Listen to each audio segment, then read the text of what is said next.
2. Our invocation this morning is by John Zayatz. Brothers and sisters in Rotary, we bow our heads in prayer. Thank you on this beautiful day for the kind works, and remember all that Rotary does in the community, both locally, nationally, and internationally. Remember to give trust and faith in all of our neighbors, friends, and business acquaintances. In your name we pray, amen. Amen. Amen. Next up, our visiting guest. A little light today.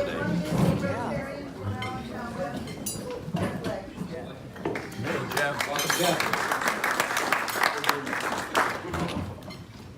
Okay, a few announcements this morning. Gary, you want to start us off? Sure. So, if you haven't gotten my email, I'm sure you're sick of them if you have. So this weekend we'll be over at Hillside School, 8:30. I think we've been doing, I don't know how many years we've been doing this, but we all know the routine. It's, we're going to clean the windows, we're going to weed the flower beds, we're going to mulch it. Gary Warbuck's doing a nice job helping us get the mulch there. Bruce was nice enough, Bruce not here today, for donating mulch, so we're good to go. We just need helping hands, so please come out with your favorite implement to trim bushes and pull weeds and edge flower beds.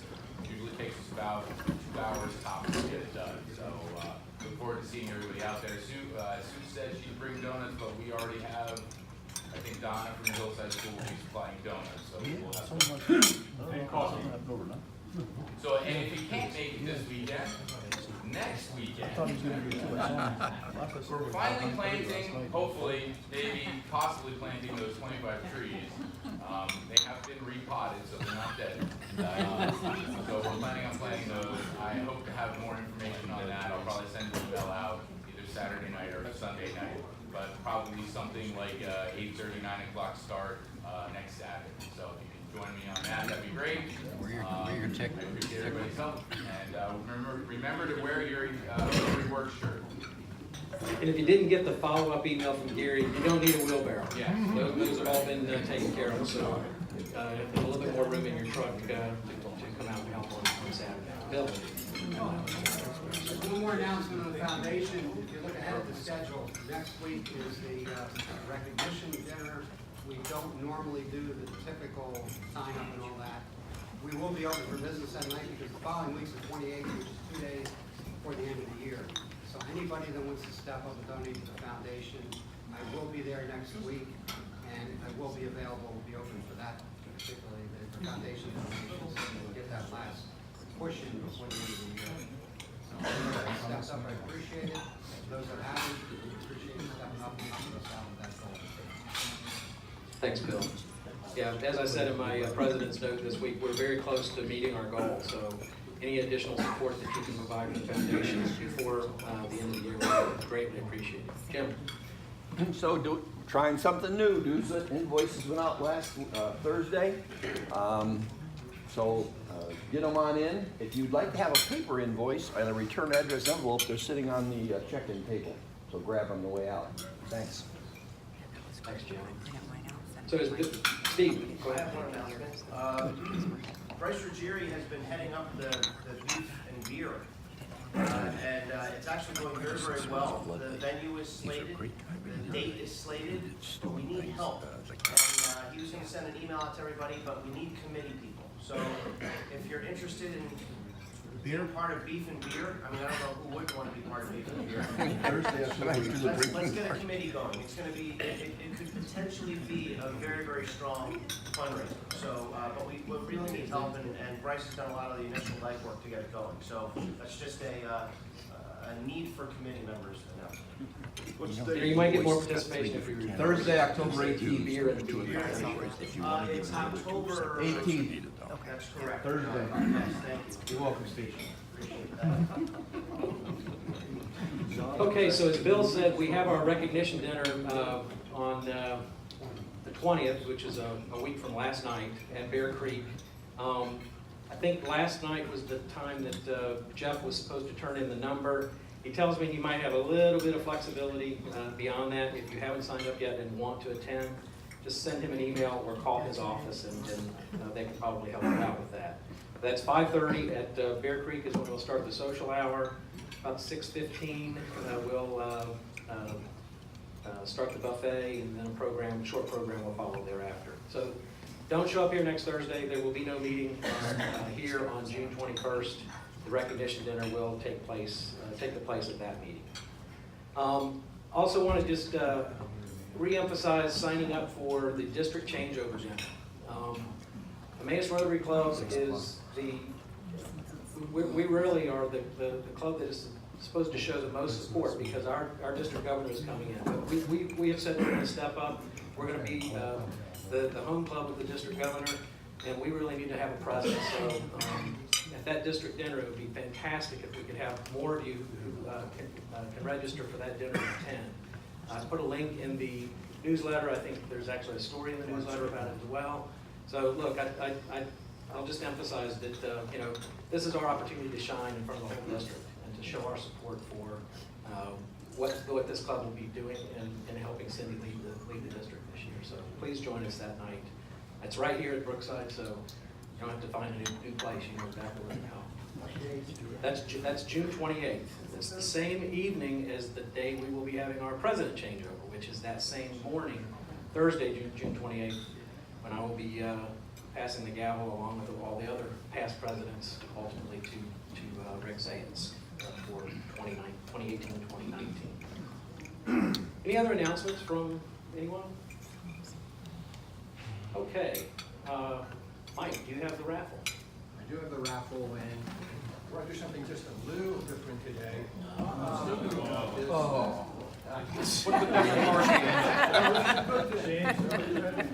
know that I am a Yankees fan.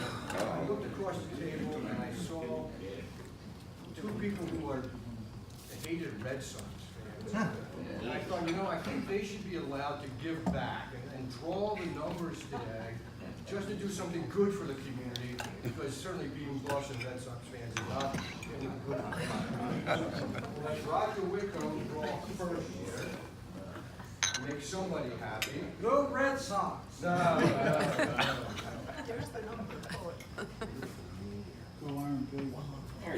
Last three numbers, 1, 3, 8. Yes!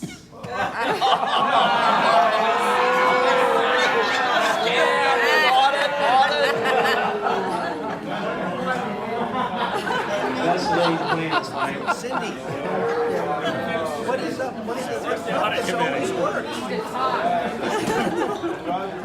I don't get it. Don't get it.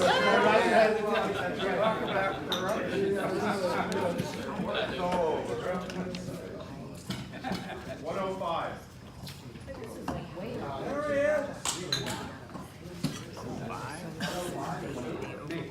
Oh, wait a minute.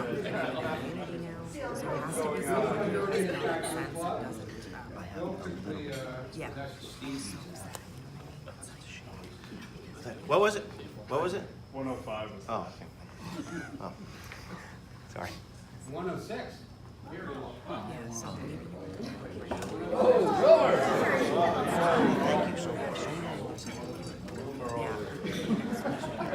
Okay, thanks, Mike. Congratulations to all the winners. Thank you, Wilmer. Okay, our Sergeant at Arms, Don Blows, is elsewhere today.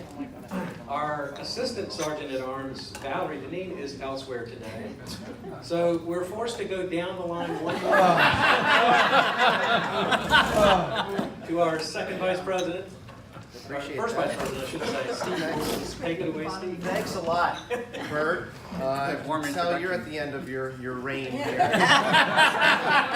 Get in some punches while you can. So Don said that when we got the email that this is going to be a no-fine Thursday. So I said, that's not Rotary-like. So Rose, no pin. Uh-oh. Not too many this morning. It took me a while to get Roger, who did not, who's leaving early, to get him change. Morgan Thomas Morgan is leaving early. And Craig Reaver, oh, that's a good story. He said that he prepaid his fines because he donated back the raffle money. to Don.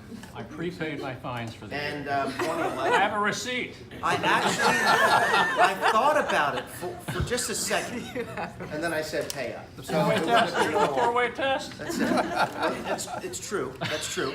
And is it Read on. beneficial to us? Yes. Okay. Happiness.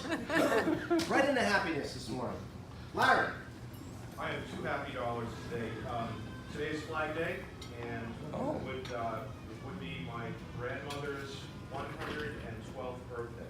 She was born on Flag Day, so I'm happy about that.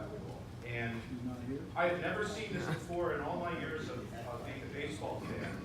The dreaded Yankees are actually in first place in our division, and yet they're a game behind the Red Sox. Take a look. I've never seen it. You're stunned.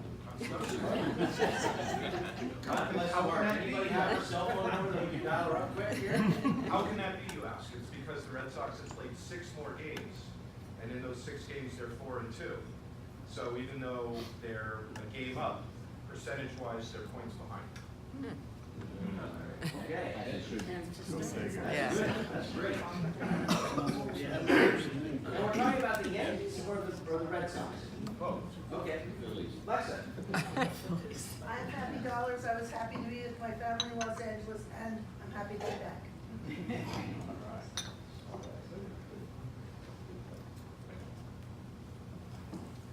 Okay, quiet. Yes.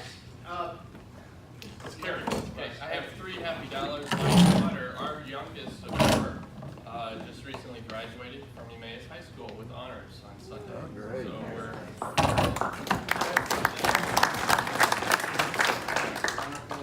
So we're excited that she's finished, and I think I'm super excited that we're pre-empty nesters.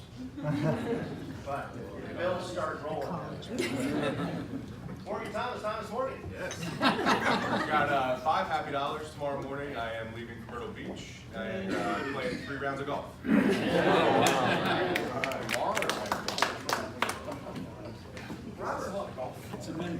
I have a happy dollar. I invited JP to come out to Hillside on Saturday to help out with all the work. It's on a little lane, but he's going to do the work of 10 people because his nickname in the family is the Bull. You can take that 2 ways, I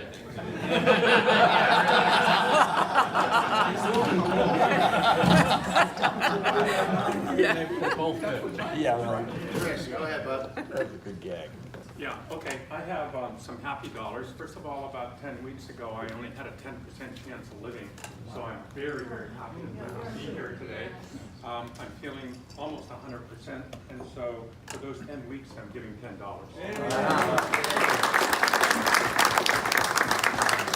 Welcome back. You're looking good, Chris. JP. Well, before you go, JP, were you late? As a matter of fact, I was. Oh, well. That's what I was going to point out. Oh, okay. So what's your happy dollar? My happy, well, it's a happy, sad dollar. Somebody, if you saw the paper, my father's oldest sister, who was 92, passed last week. So we have the wake tonight and funeral tomorrow. The happy thing, such as it is that it got my sister to come home from Louisiana. So instead of coming for her usual 10 days, she's coming and staying for a month with. And she brought both the kids because they're off to school. So it'd be nice to have her and my niece and nephew around for a little bit of an extended visit. Abigail. Not Abigail, that's right. Yes, that's right. Awesome. Enjoy. Joe. I got several happy dollars here. My daughter, who turned 30 on the 11th. What's today? Today's the 14th. She spent it in Europe, London and Paris. So she came back, flew back safely. So happy about that. And I'm headed to Florida. What's today? Thursday. Tomorrow. My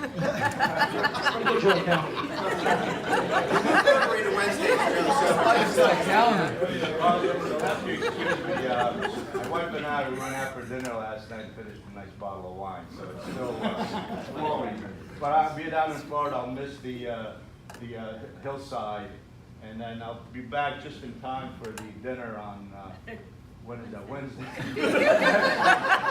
I get in at 4:30, and I think the dinner starts at 5:30, so I might be a little late. I hope you have a daytimer. Okay, so can you say that again? Refresh my memory. Bert. I have $3 happy. Most of you know I'm in job search mode at the moment. Many of you have been very helpful to me with sitting with me and giving me ideas, connecting me with your friends and your contacts. And any glimmer is always a good thing. So on Tuesday, in about a 2-hour time frame, I got 3 emails from 3 different companies saying I need to schedule for a phone interview. Nice. So I have 2 today, I have 1 on Monday. Keep your fingers crossed.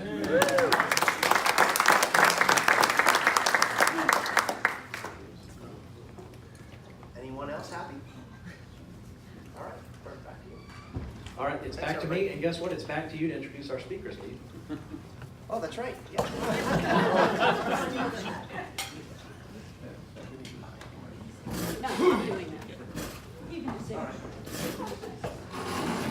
Hey, good morning, everyone. Good morning, everyone. I'm tired. We have one of our own speaking today. This is always one of my most favorite programs for Emmaus Rotary, is learning about one of us. So we have Dee Ang today doing her classification talk. God bless you, Joe, and welcome, Dee. Thank you, Steve. You can tell that he actually was searching for a program, and that's why I'm here. No comment. So it was the truth. I thought it was. Well, just know this. I'm going to hit all the new members up in July and August for your classification talks. So get ready. Okay. Well, okay.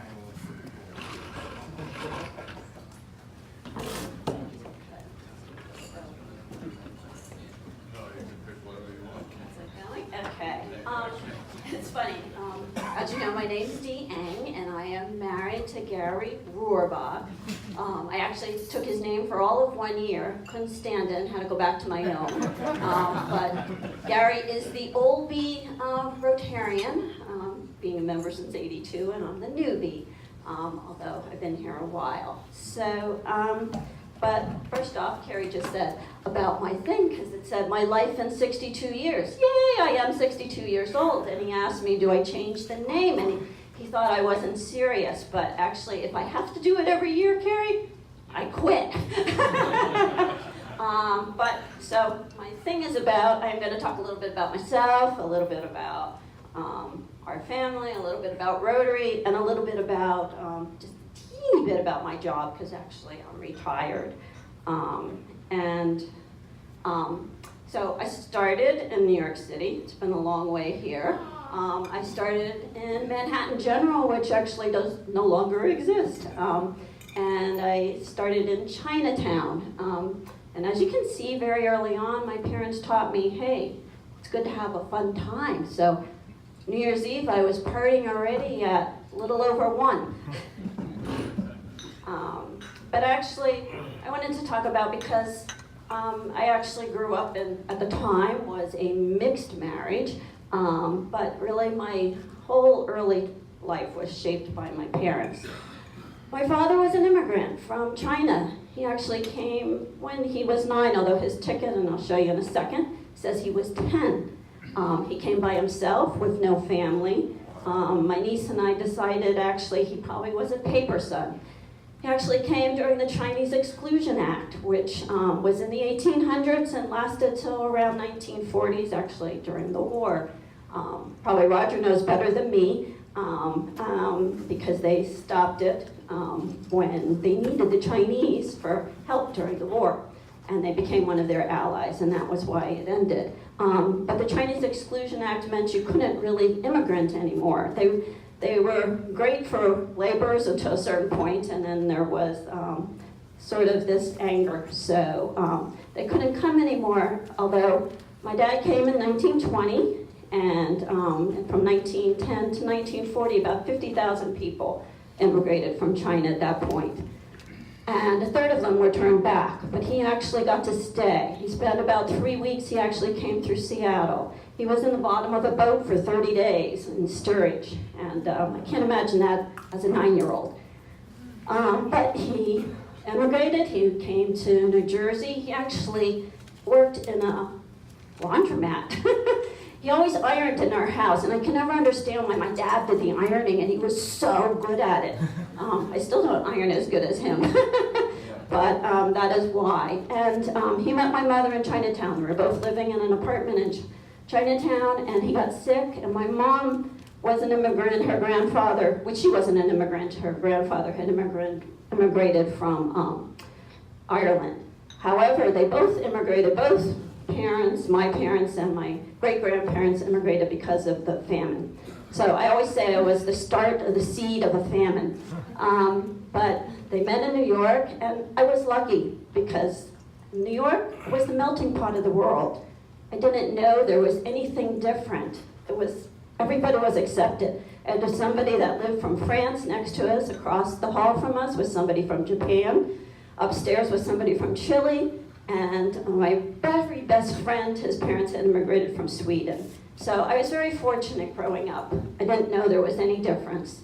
And this is my dad's ticket when he came, which luckily I was able to find in his apartment after he passed away. But my parents split when I was in 3rd grade, and I moved to Inglewood, California, which was wonderful in the sense that I was in the sun and the fun and could play outside all day long. It was absolutely gorgeous. And luckily, again, I lived in an area with great diversity. There were people from Mexico, there were people from South America, there were tons of Asians. And again, I was accepted. Everybody was from everywhere, so it was wonderful. I didn't know any different. And my mom loved helping people. She loved helping people that came from somewhere else. It was a big deal to her. And she had lots of people that called her mom, even though she wasn't their mother. But then I moved to the Lehigh Valley, and that was a little bit different because everybody seemed to be from here, except for me. And it was a little difficult. But I moved here in middle school, went to high school here, and in the summer of '72, between my junior year and my senior year of high school, this little, well, no, he wasn't little, but he was a lot thinner then, Lehigh Valley wanderer got dropped off. He had hitchhiked home from California. I went to Dorney Park when you were allowed to actually go through it because they had a guy in the middle that turned the stop sign, stop and go, and he decided he didn't really feel like hitchhiking home from Dorney Park to his own house in Emmaus, so he called his sister to pick him up. So while I was waiting, he talked to me, and he said, yeah, when do you get off from work? And I'm like, midnight, because at that time it was open from 12 to 12. And lo and behold, midnight, the guy came back. I couldn't believe it. I thought it was just a line. So I was very fortunate. I met him, and that sort of changed my life, although he went off to college, his last year of college. I went off to my last year of high school, and we met up again at Christmas. And but as we were going together for that whole year, my whole life was about getting out of the Lehigh Valley. So that's what makes it a little funny that I am here. This is the last place in the world I ever thought I would live. And, but I love this guy so much that then the only school I applied to in Pennsylvania happened to be at Penn State and State College, so I went there. I majored in art, which I guess I wasn't too smart because nobody ever told me it's really hard to get a job in art. Otherwise, I probably would have changed a little bit. But we got married. I moved and I finished up at Cedar Crest and with a BA in painting and a minor in English. And then in the 80s, I did go back to school. So we did get married, and I had 2 children. And many of you know, or many of you don't know, we have 2 boys. But when our oldest, we had Brandon and Nicholas. It was a wonderful time. But our oldest is actually transgendered and is now Brandy. At 4 years old, that kid knew who she was. Only we didn't. And so I actually learned from my kids along the way. But like I said, not everybody here knows our story. But right when we got married, volunteering was a very big deal to both of us. And I had joined Emmaus Junior Women's, which is no longer in existence. And there were a lot of, and I said to Gary, you need to join something too. We need to get back to the community. And his dad belonged to Lions, and we had many people in Junior Women's. Dale Dries, whose husband belonged to Rotary. And at that time, you know, the men group and the women group were separate, as you know, from even Rotary was just male. So he joined Rotary, and I also joined, at the same time, the Society of the Arts, which is at the Art Museum. I'm still very active at the Art Museum. I give docent tours. I'm involved in the fundraising because I really believe in the arts. I also still belong to the Park and Garden Club. And some of my interests are, I love to travel. As anybody who knows me knows that that's a #1 priority for me, especially now in my life. And luckily I got to share it with Gary. He has still the wandering bug in him. And I still like to garden, I like photography, I like reading, I still play tennis, although not as much because my knees don't like me anymore. But the biggest thing is I still like being a mom. That'll always be my biggest job. And unfortunately, that is not a job classification for Rotary. And I'm sorry, but when you're a mom, that's like your biggest job in the whole world, and it never ends. But we were, like I said, I had 2 kids, Nick and Brandy, but we're also hosts to approximately 9 Rotary Exchange students full-time, and then several that we had over the summers before that. So our first exchange student was from Denmark. His name was Jesper, and one of the other people that was from Japan. Her name is Kana. And you'll see that picture, and we just saw her, and her kids are about the same age as our kids were then. We had Zabinik from the Czech Republic, Vicente, who's in the picture with Brandy at her wedding just 2 weeks ago, from Spain. We had Ben from Germany, Peter from Belgium. I can't remember the girl from France and the girl from Argentina, but we were so blessed because I love being a mom, and here I got to be a mom to some extra kids, so that was really great. But the greatest thing is we've actually gone back to visit a lot of our exchange students. We've been to Denmark and visited Denmark when we visited Jesper, and we had this special treat with Zabinik because he invited us to his family's home for Christmas. And we all celebrated Christmas with them several years ago, which really was amazing. And I can't say much about how great it was to learn another culture. The interesting part about it was his parents did not speak English. And we got over there, and his dad, their little town, makes vodka, plum vodka. They all have plum trees in the back. And the dad wanted to show the distillery so bad to Gary, and the mom's like, no, we can't go there, we can't go there. So, of course, when you go to a home in the Czech Republic, the first thing, no matter what time of day it is you have to do a shot, a welcome shot. So we get there, and lo and behold, it's only 9:30, and they're like, oh, we gotta do a shot. So I'm like, oh my gosh. So, and then, of course, you know, the dad's like trying because he can't speak English, and he's like, oh, it's good. And Gary's like, oh, this is great, it's delicious, da da da. And he even does a second shot at this time. Well, it didn't take long to get from their house to the distillery, and the dad was actually in seventh heaven. Nobody understood a word. All the townspeople came out to show us, you know, how they make the plum vodka, and it gets stronger and stronger from each distilled holding pot. It's like, oh my gosh. But so we've had some great experiences. We visited our exchange student in Japan, and she showed us all around, and one of the special treats was her mother came, and we went to dinner with her mother, and her mother, who is actually works at the Rotary at the district in Japan, in Tokyo, and she is the secretary for the Rotary district in Japan. And she actually, the biggest thing was she couldn't thank us enough. And the thing is, it's probably been about 30 years since her daughter lived with us. So that was, Rotary's been a big part of our lives, for sure. So that's how, but now just a little bit about what I actually did as a job. I know my Texas office manager retired.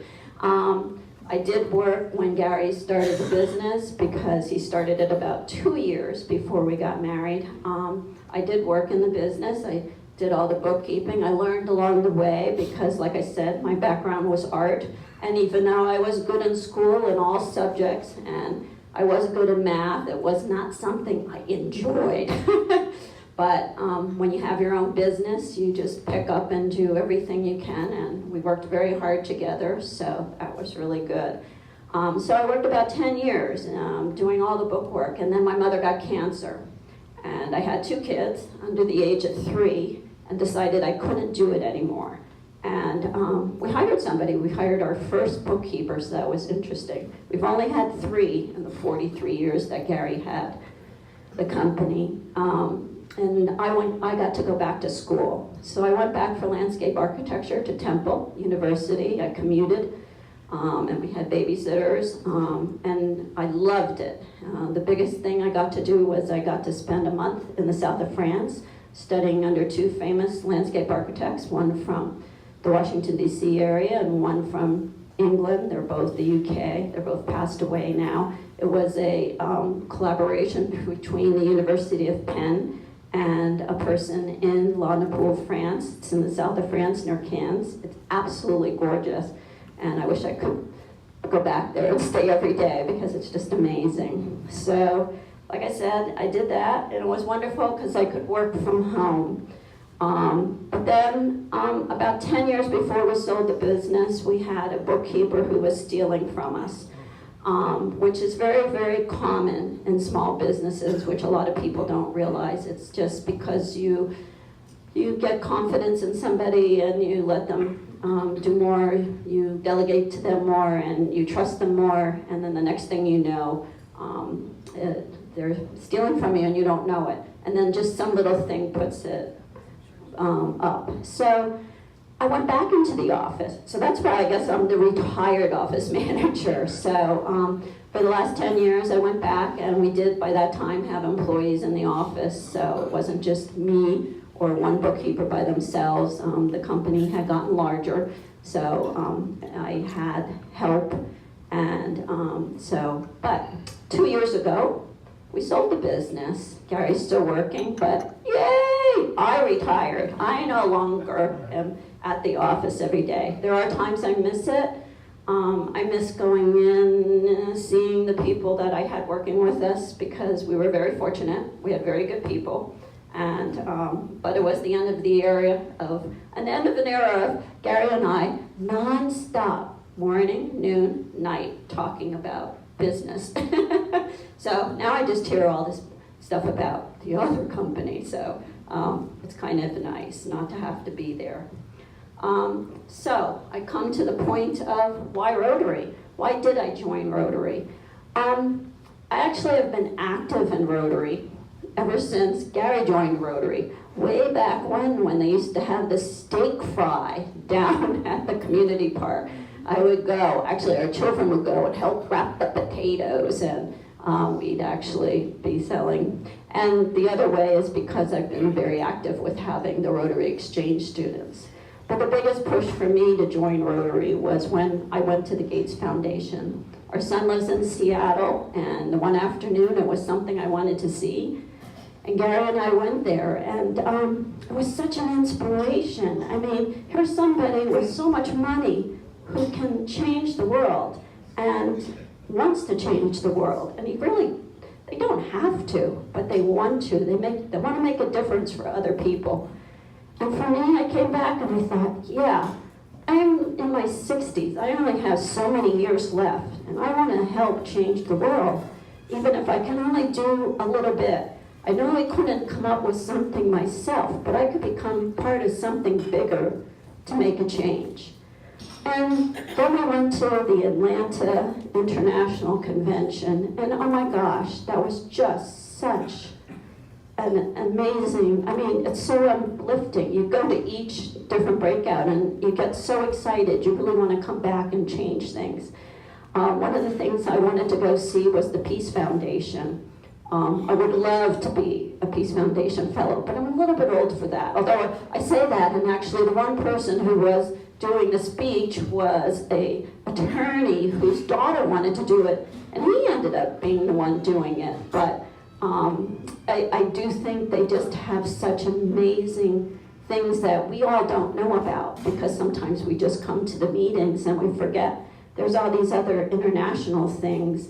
We all hear about polio, but we don't often hear about the little things that are being done.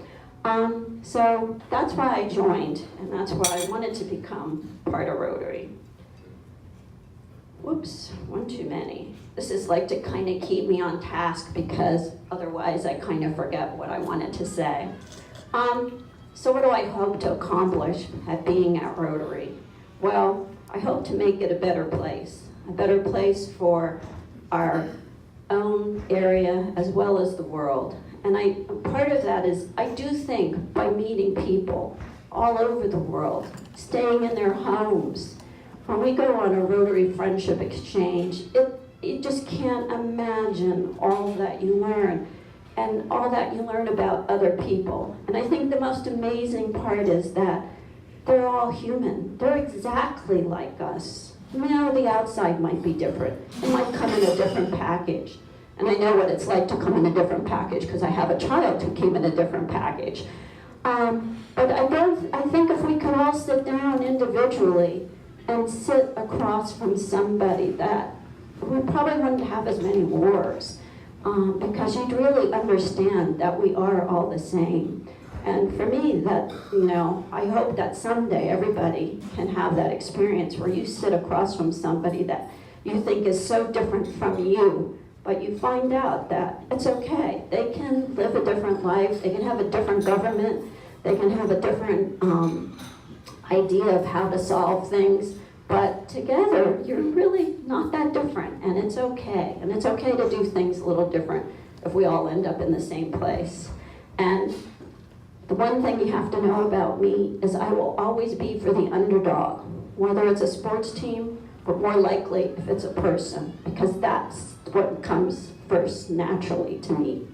I was the underdog in school.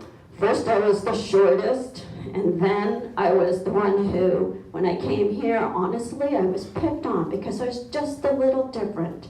And then it was because I, didn't have the strength, I didn't have this, I didn't have that. But the thing about it is, I will always be for that person. I will always be for the underdog. So if we're out in the neighborhood working as Rotarians, those are the people I will care about. When we were on a Rotary Friendship Exchange to Romania, you know what the amazing part is we went to this place where they had a global grant, and they gave birthing monitors. And that I thought was the most wonderful thing, because honestly, to tell you the truth, I had 2 kids, no anesthesia at all, and yes, I do have a high pain tolerance, but the second time around, they put this baby monitor on me and told me I had to lay down, and I'm like, oh no, I need to walk around, I can't just sit down. And the funny thing is on our second child, Nick, the cord was wrapped around his neck. And actually that baby monitor saved his life because they realized he was being strangled. So the fact that we gave these monitors to this other country through this grant, who couldn't afford their own hospital to do it, I hope in some way that I as a Rotarian helped save some other child, some life, and some mother and her baby. So I do really think, like, together we can work to change. And the last thing is, just to let you know, I'm not here to network, because I am here to retire, but I will definitely work as much as I can on any project. Don't ever ask me to be on a board. I'm giving you the heads up right now. But if you want me to be on a committee, gladly help out on any committee. I'll do my part to do it. But I'm a little too old to want to be a leader. So, and then lastly, why Emmaus Rotary? Well, I actually wasn't sure if I wanted to do the Emmaus Rotary or the Allentown West, but I do think Emmaus Rotary is a great club, and I like being part of it. And for me, you will see me, I will probably try to move around to all the tables. That's always in the back of my mind. I want to get to know all of you, and because only by knowing all of you do I think we can make things better. Do I think our area has exclusions in our community? Yeah, I do. I've seen it in the schools, I've seen it in the community, but I think we as Rotarians, or I as a Rotarian, not you, me as a Rotarian, that I think I want to try to change that. And I hope I can, just by trying to include everybody in everything I do. So my will to you, my parting thing is I hope that all of you as Rotarians feel like I do. You want to welcome everybody. So I hope every Thursday you welcome somebody to sit at your table that's new. We have a lot of new members. And it is intimidating because we are a large club. And I know for me, I am shy. You might not believe that, but I am. So it takes every part of my body to make an effort to try to go. But even though I love people, it's hard. So, and I don't know, maybe it is for some others and maybe it isn't. But like I said, that's my parting gift to you is I love people. I want to meet new people. And I hope that you want to meet all the new Rotarians that joined and make them feel welcome, like I would like to do. So thank you very much, and I hope to see you all week after week when I remember to get up in time. Thanks.